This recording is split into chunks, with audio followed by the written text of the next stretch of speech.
What's going on, YouTube? It's your boy Intergalactic Brew. I'm back doing my MMA videos again. I know it's been a minute since we've had any MMA.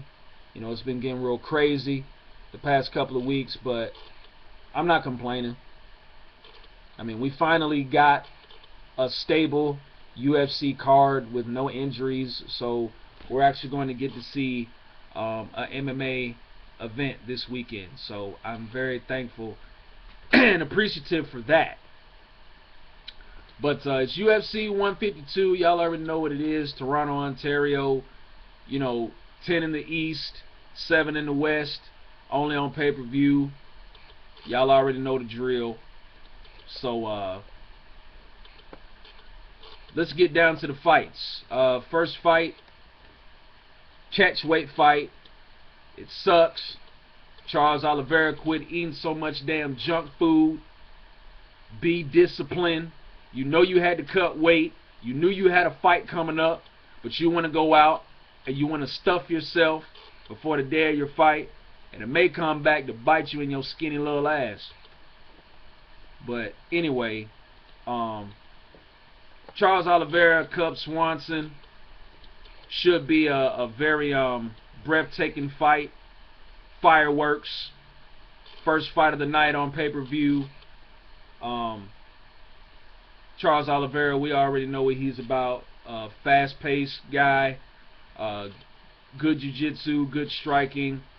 Although he does get reckless at times, and it ends up costing him. Especially against the type of fighter that Cub Swanson is. Cub Swanson, I mean, he could get wild and reckless with you too, but at the same time, he could be very precise and technical. And I think that's the approach he's going to take in this fight. I think he's aware of how fast Oliveira is, and I think he's aware of how fast Oliveira starts. So I think he's going to use his experience and use his intelligence to be the more precise, technical fighter. I think he's going to look to slow the fight down. I think he's going to pick his opportunities to attack. I think we're going to see a lot of leg kicks thrown. Just a lot of mixing up, I think. I think Swanson's going to mix up the leg kicks with the takedowns, and try to, get in a dominant position on the ground if he can.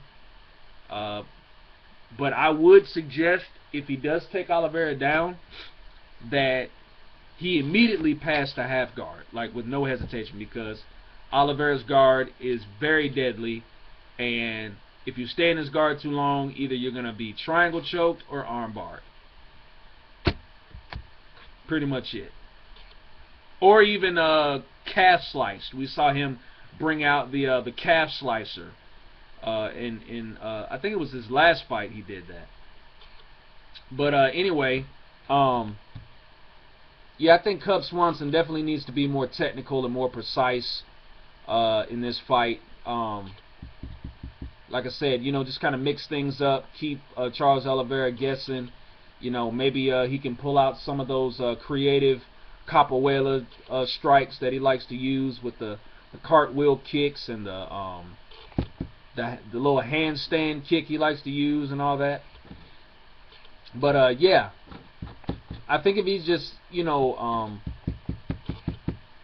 mixes up his game plan for Oliveira, I think he should win the fight.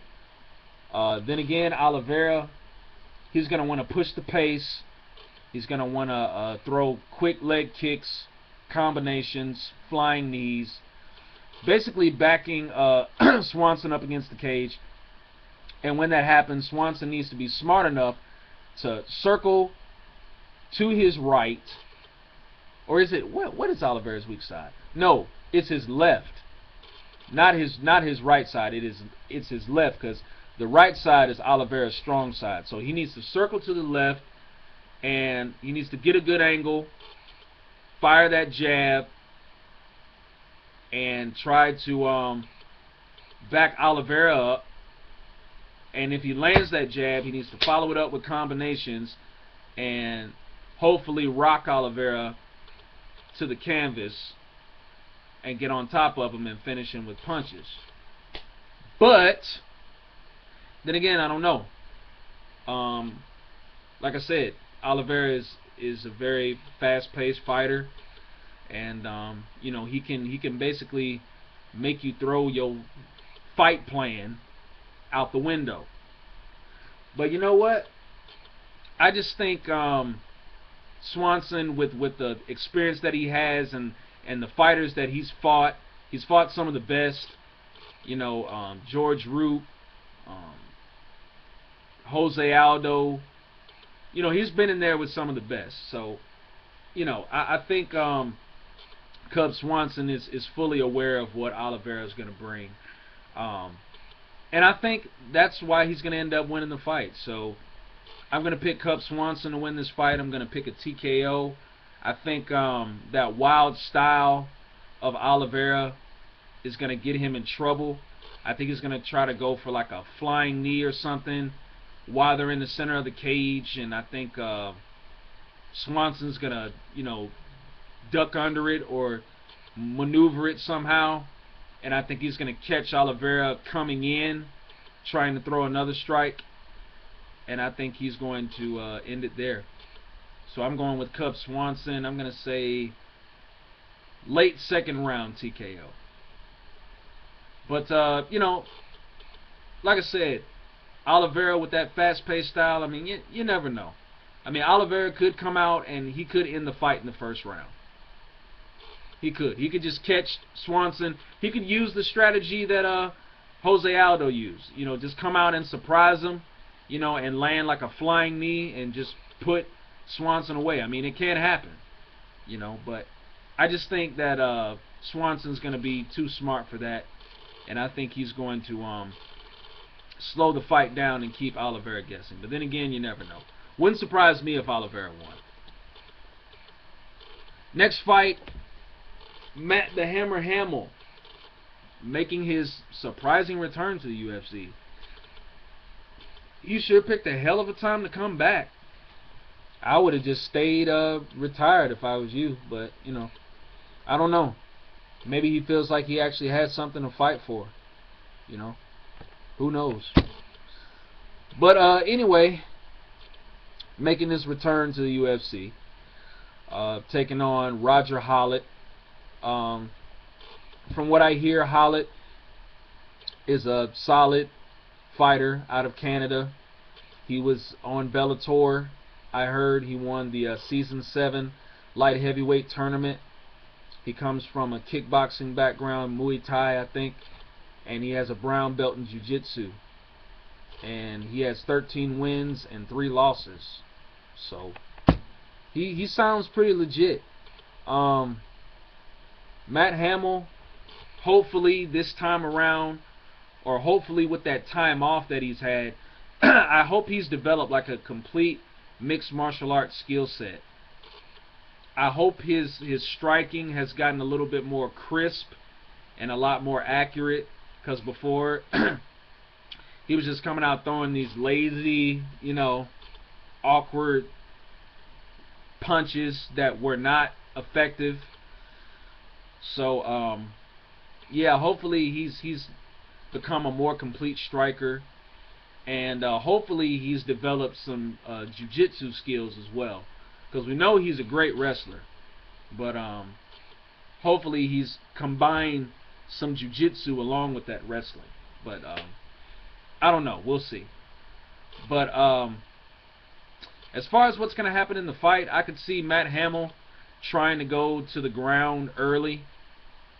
You know, I think he's going to try to take Hollett down numerous times in the fight and basically just wrestle his way to a decision.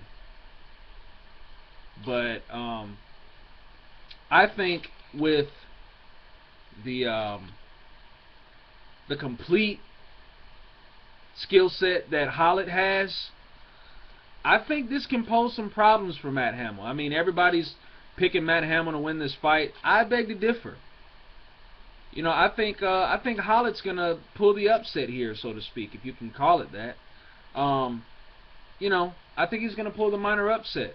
I just don't trust Matt Hamill against complete, solid fighters, you know, I just don't trust him. I mean, you know, look what happened with him and John Jones. I picked him to win that fight, and he became John Jones' own personal practice dummy.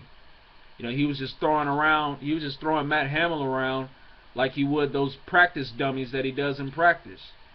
You know, and then on top of that, he turned Matt Hamill's nose into Swiss cheese with those elbows. So, you know, I just don't trust Matt Hamill. I mean, you know, look at the Rich Franklin fight at UFC 88. You know, I picked him to win that fight. But, you know, Franklin technically outstruck him. Caught him with a beautiful liver kick. You know, I just don't trust Matt Hamill against, you know, solid, complete fighters. Fighters that know all aspects of mixed martial arts. Now, if he was just fighting a wrestler like himself, like if he just fought somebody with the same skill set that he has, I probably would have picked Matt Hamill. But I'm not. I'm going to pick Roger Hollett, and I think Hollett's going to submit Matt Hamill. So be prepared to see Matt Hamill get submitted for the first time in his career, because I don't think he's going to be able to knock him out, because Matt Hamill has iron chin. He can take a beating. So, yeah, I don't think knockout is going to be in the equation here. I think we're going to see a submission, and I think we're going to see it in the third round. You know, I could see Matt Hamill going for a takedown and Hollett grabbing his arm and either locking on a triangle choke or either an arm bar. But either way, I could see him submitting Hamill, and that's what I'm going to pick. So I got Hollett pulling the upset by submission. Next fight, and in my opinion, no disrespect to the original co-main event, I feel this should be the co-main event, because I think this has a perfect storyline and a perfect scenario here. Michael Bisping, All-American Brian Stann. These two guys don't like each other. That always makes for a great fight. Both of these guys have exciting styles, fan-friendly, or what have you. But this one is going to be a good one. You got Michael Bisping, who has developed into a well-rounded fighter over the years. At first he was just known as a good kickboxer, but now he's combined wrestling and jiu-jitsu with that kickboxing, and that's made him even more dangerous. Brian Stann, on the other hand, decent striker, improved wrestling, he says, improved wrestling and improved jiu-jitsu. So that'll definitely be put to the test. I don't know, man. It's kind of like, you know, a risky fight for both guys, because Brian Stann is vulnerable of getting taken down and getting beat up in his guard off of his back, and Michael Bisping is vulnerable of getting knocked out with a right hand.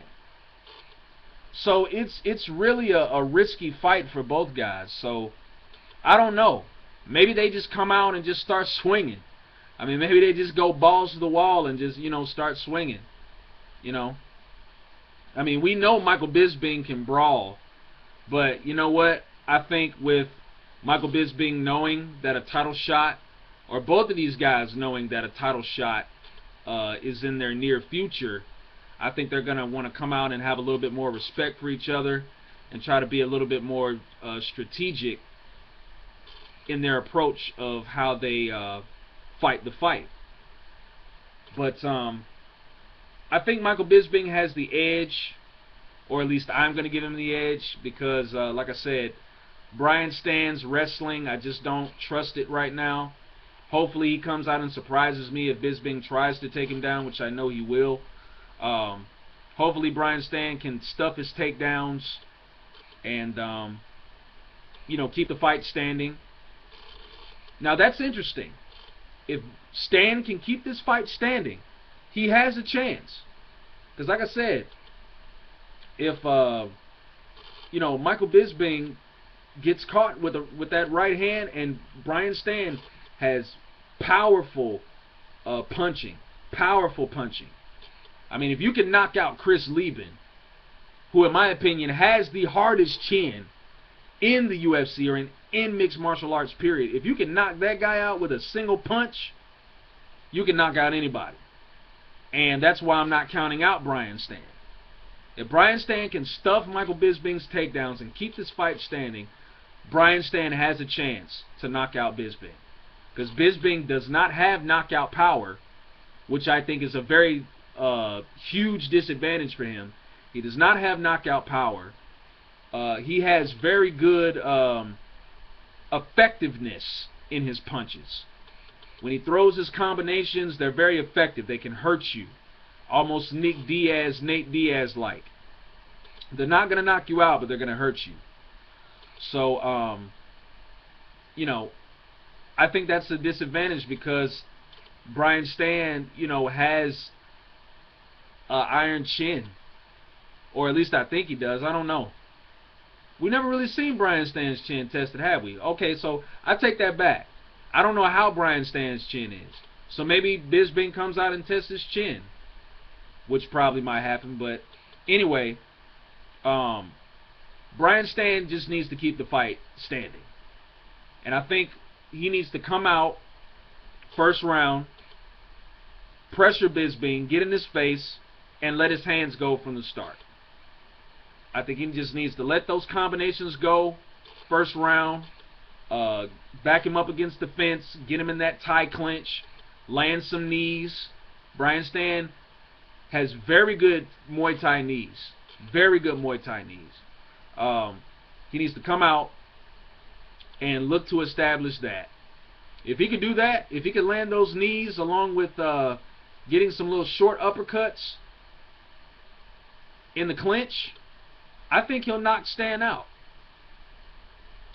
Because we have seen, Bisping, I think Stan will knock Bisping out if he could get him in that clinch and let those knees off and land some short uppercuts and punches. Because Bisping's chin is soft. We've seen that. We've seen Dan Henderson knock him out. We've seen Dennis Kang drop him. So, Bisping is vulnerable to getting hit. So, like I said, Brian Stan's got a chance. But, you know what? I think Bisping is going to be too smart for that. I think he's aware of that. And I think he's watched enough tape of the Chael Sonnen fight and Phil Davis fight to know that Brian Stan's wrestling is his weakest point of his skill set. So, I think Bisping is going to want to look to take Brian Stan down and just basically beat him up, land punches and elbows in the guard, and just do it like that.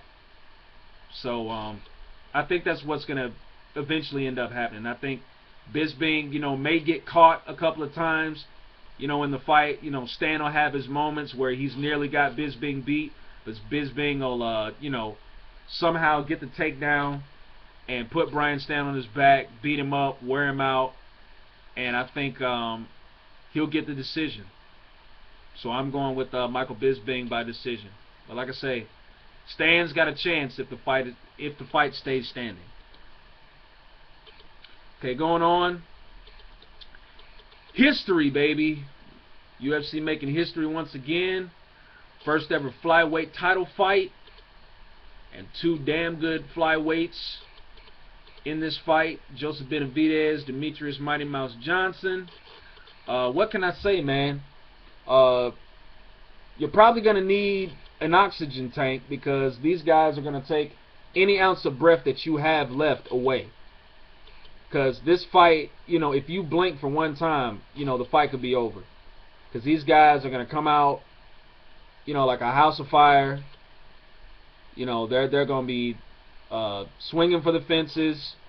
It's going to be some explosive takedowns. You're going to see a little bit of everything in this fight. We know Demetrious Johnson is going to have the edge in speed. He's the fastest fighter in the UFC. Joseph Benavidez, at the same time, he's pretty fast and athletic himself, but I think he knows he won't be able to keep up with the speed of Demetrious Johnson. So I think